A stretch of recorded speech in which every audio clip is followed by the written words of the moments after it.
get some exciting news on the Union front. There's a lot of exciting things happening between the Union and the Union 2. We'll get to the Union 2 later. Our own Quinn Sullivan and Daniel Gazdag. Danny Gazdag, who is one of the highest jersey sales across the league. Should be higher. Messi. Just kidding, Messi. They were recognized as two of the guys on the team of the match day for match day 34. Well deserved because those two have played such a big part. I know John P was saying in the chat how Quinn is cooking. Yeah, those two have been such a big part of this offensive boost that we've seen. I know we talked about the big three that's emerging with the big three scores, but Quinn Sullivan is a big part of that too. That's the third team of the match day appearance for Daniel Gazdag this season. He, of course, had that brace on Sunday.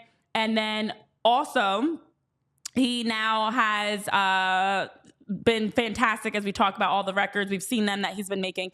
For Quinn Sullivan on the other side, he actually became the first Union homegrown in club history to reach double-digit assists as he got assist number 10 to Uwa in the 13th minute. So that's 20 years awesome. old, making some history there. Love it. And well-deserved to be on the match day list because both of them had a huge part of this team. And Quinn's one that you probably, because assists don't get as much love as the goal scorer, can easily slip through the cracks. But to be honest, you look at the passes that he's making to Uwa, to Baribo, even once they don't score, I think he's such a big part of this team. Yeah. And we've talked about him. At times, he's been the best player on the field for them. Yeah. He's been the most consistent. First he's been the most 2 months aggressive. Yeah, the runs that he makes. And I think now, because of the confidence, like Quinn Sullivan's doing what Quinn Sullivan's been doing all season. The difference is, A, Ty Baribo's on the field. Mm-hmm. B, Uwa is playing with way more confidence, finding the ball, making more runs.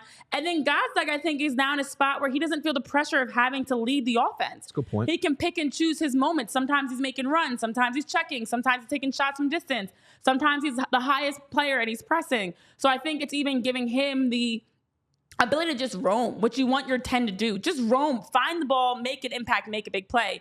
But it's Quinn Sullivan that's really behind it all. That's like the general that's making the runs and helping to he's setting them up. Yeah. He's setting them up to simplify the game for the forwards. It's coming together nicely. Oh, yeah. And then there's a term in sports, right? Like being in the zone when a player's in the zone. When I watched Quinn Sunday, like it looked like he was in the zone. Like he looked possessed. You know, the first goal, I mean, the dude's like pretty much split 2 defenders. Mm-hmm. I know he got that lucky bounce and he just uses effort to get the ball back. But throughout that entire match, the guy looked possessed. And that's the big part about it. I mean, we know what Gazdag, Uwa, and now Baribo can do. But having Quinn being like that secondary piece to either assist or score or create chances on his own, it's going to be a big part of this. We all silly like the mayor.